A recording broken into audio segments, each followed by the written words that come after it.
ওং ভুং ভং ফট ফট টিকটিকাই নমঃ ফট ফট শট ছট ছট ফট। এই নাও, এই কাপড়টা এখন হয়ে গেছে জাদু কাপড়। কিন্তু মা, এটা তো কালো কাপড়।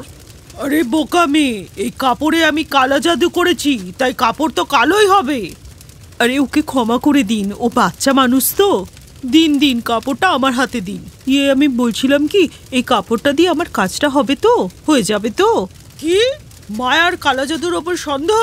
দে, শিগগিরই ফিরিয়ে দে কাপড়। না না না, দিন দিন দিন, আমি নিয়ে যাচ্ছি না। না, আমি একটু সন্দেহ করেছিলাম। জয় হোক মায়া মায়ের, জয় হোক জয় হোক। এরপর বিনিতা তার মেয়ে রবিনার হাত ধরে যখন ওই ভয়াবহ ঘর থেকে বেরিয়ে যাচ্ছিল, তখনই মায়াদেবী তার হাতের লোহার বাটিটা মেঝেতে জোরে জোরে মারতে লাগলো। বোঝাই যাচ্ছিল যে মায়াদেবী খুব রেগে গিয়ে ওই বাসন বাজাচ্ছিলেন। ক্ষমা করে দিন মা, আমি তো দক্ষিণা নিয়ে এসেছি, কিন্তু রেখে দিতে ভুলে গেছি। ক্ষমা করে দিন মা। এই দিচ্ছি। এরপর বিনিতা একটা নোটের বান্ডিল বার করে মায়াদেবীর বাটিতে রেখে দিল। আর এরপর উনি চুপচাপ করে রবিনাকে নিয়ে বাইরে চলে আসেন। কে ছিলেন এই মায়াদেবী? আর রবিনাকে এই কালো কাপড়ই বা তিনি কেন দিলেন? আর সত্যি কি ওই কাপড় জাদুর ছিল? এই সব প্রশ্নের উত্তর জানার আগে আমরা জেনে নিই যে এই বিনিতা আর রবিনা কে ছিলেন, আর কালো কাপড়ই তাদের কেন দরকার ছিল। মা দেখো না, ওকে আজকেও আমার থেকে সুন্দর লাগছে। তোমার ওই মুলতানি মাটি লাগিয়েও আমার কিছুই হলো না। আচ্ছা, তাহলে চল আমার সাথে, আজকে আরো ভালো কিছু বানাবো। পাশের বাড়ি কাকিমা বলছিল যদি পাকা কলাতে। না মা, বাদ দাও, এসবে কিছুই হবে না। যদি কিছু করতেই হয় তবে আমার সাথে না, ওই রিনার সাথে করো গিয়ে। হ্যাঁ মানে, আমি ওর সাথে কি করব? এমন কিছু যাতে ওকে দেখতে একদম বিচ্ছিরি হয়ে যায় আর সবাই আমাকে সুন্দরী বলে, বুঝলে? মিনা রবিনার ছোট বোন ছিল, কিন্তু সৎ। 1 বছর আগে বিনার বাবা কেদারবাবু মারা যাওয়ার আগে রিনার দায়িত্ব রবিনার কাছে দিয়েছিল। এতে তো ভাবনার কি আছে মা? আমরা কিন্তু আমাদের সাথে ওকে রাখবো না। আরে বুদ্ধি দিয়ে কাজ কর, ফ্রিতে কাজের লোক পাওয়া যাচ্ছে, তাহলে রাখবো না কেন? আর এমনিতেও তোর বাবা আগে থেকেই মাথা খাটিয়ে সব ব্যবস্থা করে রেখে গেছেন। নিজের অর্ধেক সম্পত্তি ওর নামে করে গেছেন, তাই সব সম্পত্তি নিজের হাতে না আসা পর্যন্ত ওই মেয়েকে তো রাখতেই হবে, বুঝলি? এইভাবেই রিনা নিজের সৎ মা আর বোনের সাথে একই বাড়িতে থাকতে লাগলো। কিন্তু বাড়িতে ওর অবস্থা একটা কাজের লোকের মতোই ছিল। সারাদিন ও বাড়ির সমস্ত কাজ করত, তাও ভরপেট খাবার পেত না। বাকি সুখ সুবিধার সে তো কোনোদিন আশাই করেনি। কিন্তু এসব সত্ত্বেও রিনাকে যে একবার দেখে নিত, সে ওর প্রশংসা করেই যেত। আর ঠিক এই ব্যাপারটাই রবিনার হিংসার কারণ ছিল। মা, আমার কাছে পরিষ্কার কথা, আমার বার্থডে পার্টির আগে রিনার চেহারা যাতে নষ্ট হয়ে যায়, তাতে তুমি ওর মুখে গরম তেল ঢেলে দাও বা ছাদ থেকে ধাক্কা দিয়ে ফেলে দাও। না রে মা, আমাদের ইচ্ছা থাকলেও আমরা এটা করতে পারবো না, কারণ উকিলবাবু কি বলেছেন তোর মনে আছে তো? আমাদের কাছে থাকাকালীন ওর যদি কোনো ক্ষতি হয় তাহলে কিন্তু আমরা সম্পত্তির ভাগ পাবো না। কিন্তু মা, আমি এগুলো এখন আর সহ্য করতে পারছি না। সবকিছুই তো করে দেখে নিয়েছি, কিন্তু ও থাকতে কেউ একবার আমার দিকে তাকায় না। মা, আমার বার্থডে পার্টিতে সব ফ্রেন্ডদের সাথে রনিত তো আসছে। যদি রনি তোকে দেখে ফেলে মা? না না মা, তুমি এক কাজ করো, নয় ওকে একটা ঘরে বন্ধ করে দাও, নয় ওকে কোথাও পাঠিয়ে দাও। আচ্ছা, তো পার্টিতে সমস্ত কাজ কে করবে? তুই চুপ কর, আমি এ ব্যাপারে একটা কিছু ভেবেছি। চল আমার সাথে, চল তুই। এরপর বিনিতা রবিনাকে নিয়ে মায়াদেবীর কাছে গেল, যিনি একজন বিখ্যাত তান্ত্রিক ছিলেন। তবে তুমি চাইছো যে তোমার সৎ মেয়েকে আমি কালা জাদু করে বিচ্ছিরি বানিয়ে দিই? হয়ে যাবে, কিন্তু দক্ষিণাটা একটু ভারী লাগবে। মা, ওসব নিয়ে আপনি ভাববেন না, ও ঠিক আপনি পেয়ে যাবেন।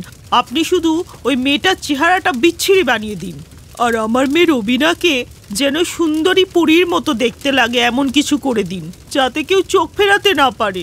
ঠিক আছে, তাহলে আমার কথা মন দিয়ে শোনো। আমি একটা কালো জাদু করা কালো কাপড় দেব। ওই কাপড়ের একটা অংশ তোমার সৎ মেয়ের জন্য, আর অন্য অংশটা হবে তোমার নিজের মেয়ের জন্য, বুঝলে? কিন্তু কাপড় দিয়ে ওর চেহারা কি করে খারাপ হবে? মানে ওই কাপড় দিয়ে তৈরি যে কোনো জিনিস ওদের দুজনকেই পরতে হবে, তারপর যা চাইবে তাই হবে। রবিনা আর বিনিতা পুরো প্ল্যানটা সাজিয়ে নিয়েছিল। তান্ত্রিক মায়াদেবীর কাপড়টা যখন ওরা খুলে দেখলো, তখনই দেখলো কাপড়টা মাঝখান থেকে কাটা। একটা কাপড়ে রিনার নাম আর একটা কাপড়ে রবিনার নাম লেখা। এর কিছুদিন পর, এ কি করলে মা? একে তো একই রঙের দুটো কাপড়, তারপর একই ডিজাইনের দুটো গাউন বানালে, এবার কি করে বুঝতে পারবো? কোনটা আমি পরবো আর কোনটা ও পরবে? আরে খুব সহজ ব্যাপার। তোর গাউনে আমি গোল্ডেন বাটন লাগিয়েছি, আর ওই পোড়ার মুখের গাউনে না সিলভার বাটন।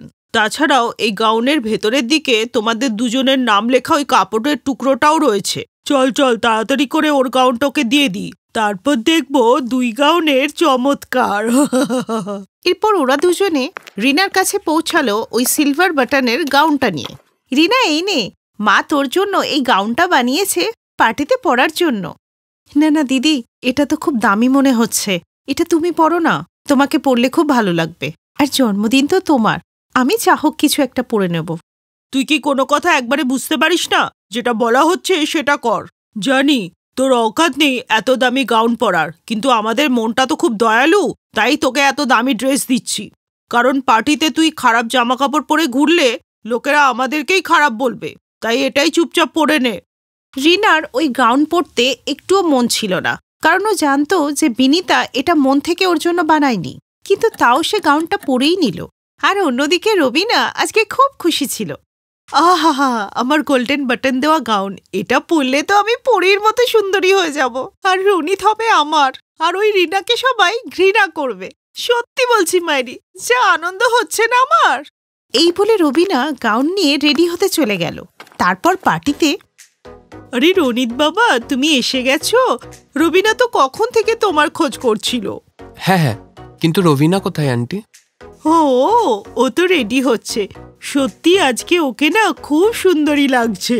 এমনিতেই তো মেয়েটা আমার সুন্দরী, তারপর এই গাউন পরে না একদম পরীর মতো লাগছে। তুমি দেখলে না আর চোখ ফেরাতে পারবে না। বিনিতা বলেই যাচ্ছিল, কিন্তু রনিতের ওইদিকে কোনো খেয়ালই ছিল না, কারণ তার চোখ তো একটা জায়গায় আটকে গিয়েছিল। শুধু ও নয়, পার্টিতে থাকা সবাই ওর দিকেই তাকাচ্ছিল। বিনিতা এটা বুঝতে পেরে ওইদিকে তাকিয়ে দেখল, হে ভগবান, এটা কি করে হলো? এ তো আগের থেকেও অনেক বেশি সুন্দরী হয়ে গেল। এ কি করে হলো? আন্টি, এটা কে? এর থেকে সুন্দরী মেয়ে তো আমি আজ পর্যন্ত দেখিনি। আরে এত সুন্দরীও নয়। তুমি তো এখনো রবিনাকে দেখোনি, তাই বলছো। ও তো আমার বাড়ির কাজের লোক। দাঁড়াও, আমি রবিনাকে নিয়ে আসছি, দেখবে আমার মেয়ে কত সুন্দরী। এরপর বিনিতা রবিনার ঘরে দৌড়ে গিয়ে দেখল যে ওর ঘরে সব জিনিস ছড়িয়ে আছে। কিরে রবিনা মা, তুই কাঁদছিস কেন? কি হয়েছে মা? এরপর যখনই রবিনা মুখ তুলল, ভয়ে তো বিনিতা চিৎকার করে উঠল। রবিনার হাতে আর মুখে লম্বা লম্বা চুল গজিয়ে গেছিল, আর চামড়া যেন পুড়ে গিয়েছিল। মোটের ওপর এখানে উল্টো চাল হয়ে গিয়েছিল। কিন্তু এটা হলো কি করে? কারণ তোমার টেলার ভুল কাপড়ে ফুল বোতাম লাগিয়ে দিয়েছিল। এই দেখো, এই কাপড়ে রিনার নাম লেখা আছে, যে গাউনটা তুমি আমাকে পরিয়ে দিলে। কথায় আছে না, যেমন কর্ম তেমন ফল। তাই রবিনাও নিজের ভুলের শাস্তি পেয়েছিল। তাই নিজের বার্থডে পার্টিতে নিজেই কারোর কাছে মুখ দেখানোর মতো ছিল না। কোমলের গায়ের রং কালো হওয়াতে ওকে শ্বশুরবাড়িতে অনেক কথা শুনতে হতো, আর ওর যা প্রীতির গায়ের রং ফর্সা হওয়াতে সবাই ওর খুব প্রশংসা করত। প্রীতি বৌমা, সব শাড়ি তো সুন্দর, আর তুমি তো ফর্সা, তোমাকে তো সব রঙই মানাবে, তাই তুমি যে শাড়িটা পরবে তাতেই তোমার সুন্দর দেখাবে। তবে আর কি, আমাদের শশী ঠাকুরপো তো ননদের গায়ের রঙই পেয়েছে। মা, আমি ভাবছিলাম কালকে শশী ঠাকুরপোর বিয়েতে এই শাড়িটা পরি। আরে বৌমা, তুমি যে রঙে পরো না কেন, সব মিলেমিশে তোমার ওই কালো রঙেই মিশে যাবে। কাপড় তো আমার প্রীতি বৌমাকে মানায়, আমার ফর্সা টুকটুকে প্রীতিমা যা পরে তাতেই সুন্দর লাগে। কলাবতীর এই কথা শুনে কোমল দুঃখ পেয়ে নিজের ঘরে এসে কাঁদতে লাগলো।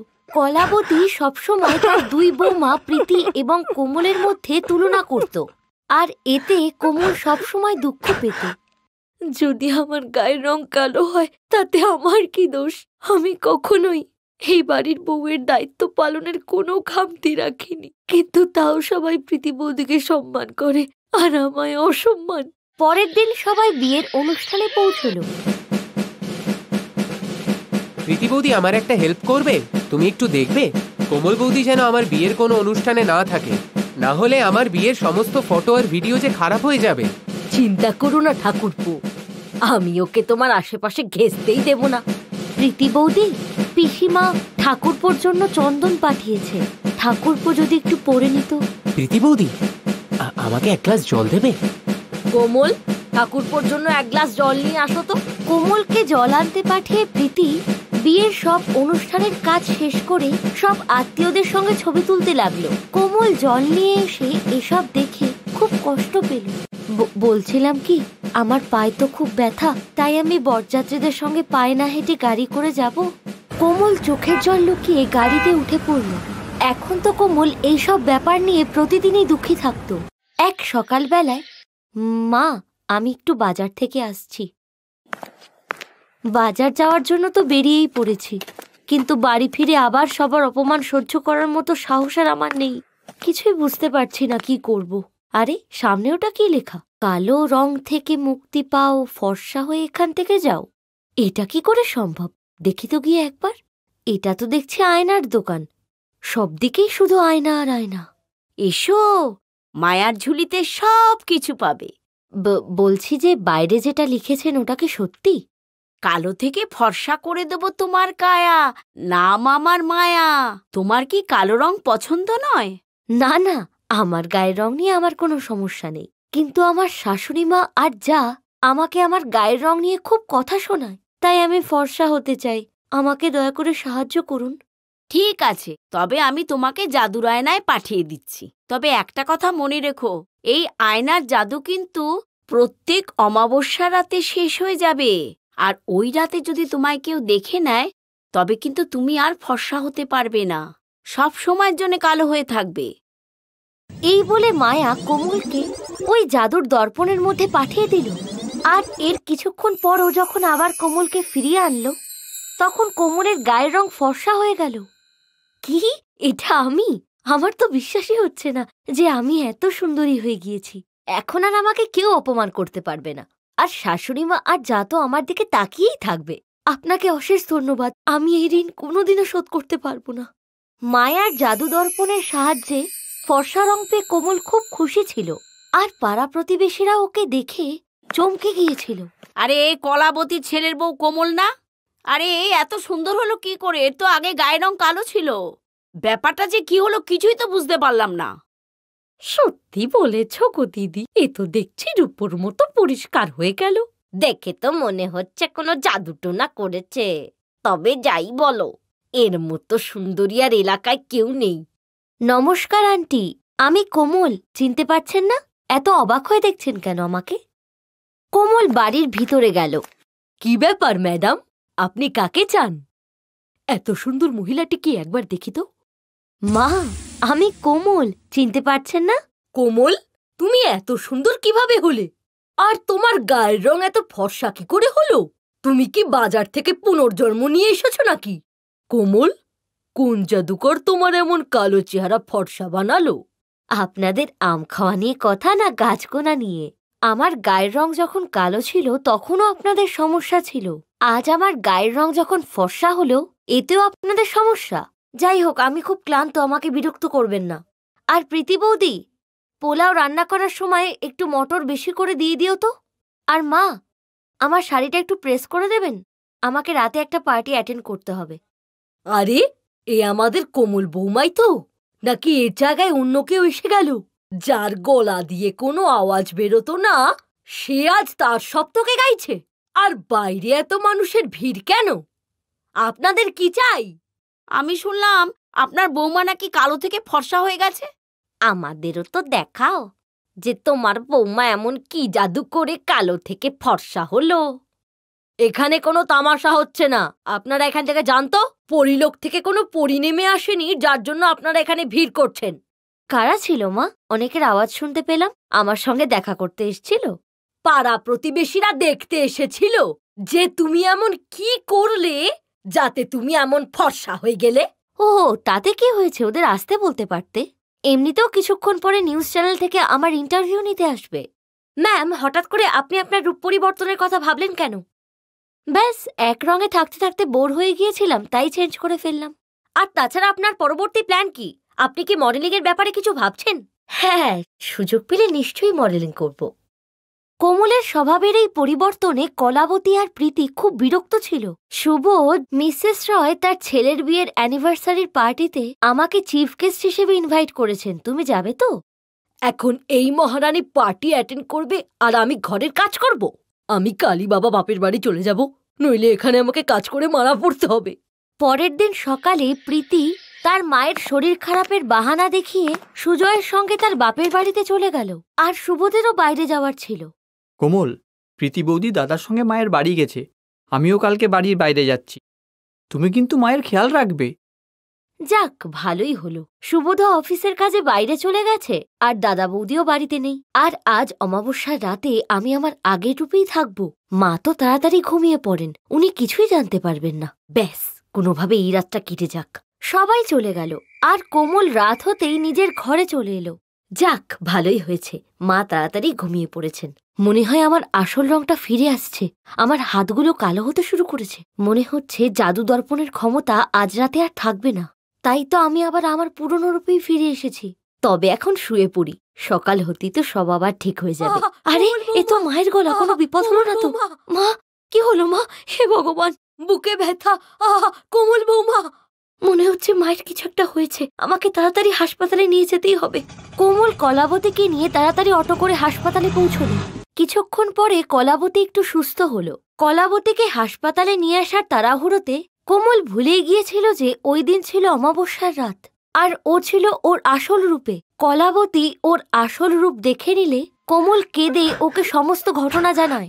আমার প্রিয় বৌমা, ভুল তো আমারই হয়েছে। তোমার তো মন অনেক পরিষ্কার মা। তুমি তো আমাকে বাঁচানোর জন্য সবকিছু ভুলে গেলে মা। তুমি তো এটাও ভুলে গেলে মা যে যদি তোমায় কেউ দেখে ফেলে তাহলে এই ফর্সা হওয়ার জাদু নষ্ট হয়ে যাবে। আর এসবের জন্য তো আমিই দায়ী। মা, আপনি আমার কাছে সব থেকে বেশি দামি, সব থেকে মা। ওই দিনের পর থেকে সবাই কোমলের খুব প্রশংসা করত। আর কোমলও বুঝতে পেরেছিল যে দর্পণ শুধুমাত্র বাহ্যিক সৌন্দর্যই প্রকাশ করে। কেবলমাত্র মন থেকে সুন্দর ব্যক্তি সর্বত্র প্রশংসনীয়। Best buddies. হ্যালো ফ্রেন্ডস, এই ভিডিওটা দেখার জন্য ধন্যবাদ। যদি এই ভিডিওটা তোমাদের ভালো লেগে থাকে তাহলে প্লিজ লাইক, সাবস্ক্রাইব আর কমেন্ট অবশ্যই করবে এই ভিডিওতে। আর হ্যাঁ, শেয়ার করতে ভুলো না কিন্তু। আরো অনেক মজাদার ভিডিও দেখার জন্য নিচে দেওয়া এই বেল আইকনটাকে প্রেস করো। দেখতে থাকো বেস্ট বাডিজ।